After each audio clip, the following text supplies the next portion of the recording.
I'm a scientist studying human mating, and today we're going to learn about women's mate preferences with the help of the musical artist Glorilla. She came out with this song quite recently, and the first verse especially is a very good teaching tool for understanding what women want in mates, as she essentially lists all of her mate preferences. Let's hear what she has to say on this topic.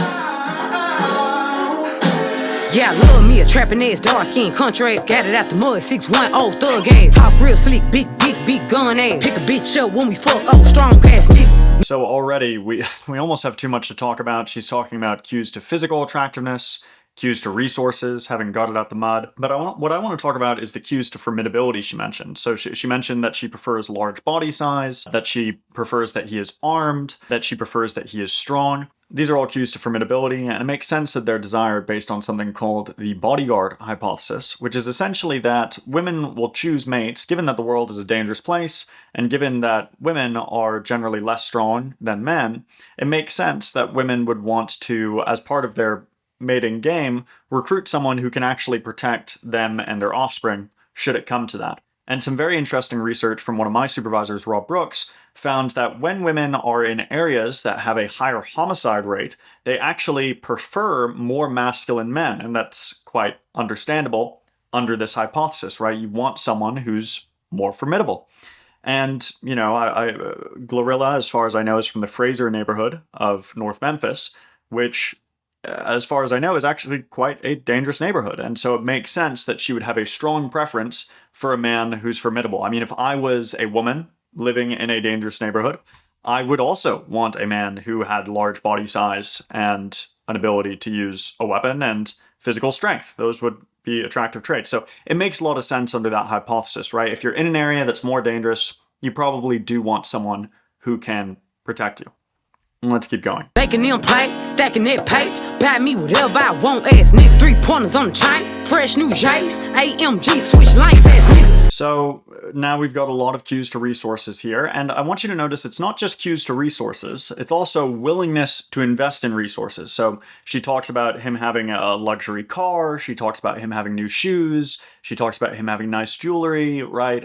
Working hard, ambition, those sorts of things. But she also says buying me whatever I want. And the reason that's important, and this is something that Miller has discussed, which is that it's not just resources, right? It's willingness to invest resources that matters when selecting a mate. Because you can start dating someone or marry someone who's very successful, but if they're very successful and selfish, they may as well be poor, right? Because you're not having access to any of those resources. And so there's an argument to be made that it's actually more important to find a man who is willing to actually share their wealth than it is to find a man who's actually wealthy, because a man who's actually wealthy might not give you access to any of it. And so she's speaking quite clearly here. She's saying, look, I want someone who has all these cues to resources. I want someone who's very wealthy, but I also want someone who's going to share that wealth with me. She goes on. Never been a hoe or a lame ass nigga. Never switched up on the gang ass nigga. Street cred good, always ass nigga. So now she's talking about good reputation, good values. And part of this may go back to formidability, right? She wants someone, I mean, human formidability is rarely at the one-person level. This is something that I've spoken about before. And she wants someone who has a good reputation because he has access to a broader coalition that can assist them. Also, from a values perspective, right, when you're selecting a mate, you want someone who is going to have integrity and be straightforward and is going to be able to help you raise offspring. I mean, when you're looking at any long-term mateship, and anyone who's been in a long-term relationship knows this, how honest and forthright and trustworthy and integral someone is, right? How much integrity they have. All of that is very important for the success of the mateship.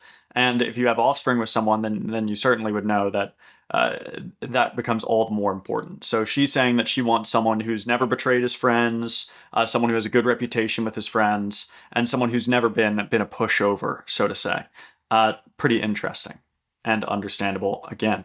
Let me put the puss on your face, ass nigga. I ain't in your beats and you ain't in mine, so nigga. Yeah, we both outside. That's my type, but nigga. That's arguably the most interesting part of this song. So she says that she doesn't want someone who's going to engage in too much mate guarding. She doesn't want someone who's in her business. And she clarifies that she's not going to be in their business either. If you're someone who's interested in short-term mating, you don't really want to be like heavily mate guarded by someone. And there's some evidence that sociosexually restricted people, this is from Peters et al., that sociosexually restricted people may feel more rejected and angry when they get jealous. And so it's possible that what she's saying is, look, this is kind of how I am. I'm outside, quote unquote. And so it would actually be more comfortable for me to have someone who's outside as well. So that way we don't get too out of control, jealous of each other. So that's the verse that I wanted to cover with you guys. I hope it was informative. And until next time, thanks for listening.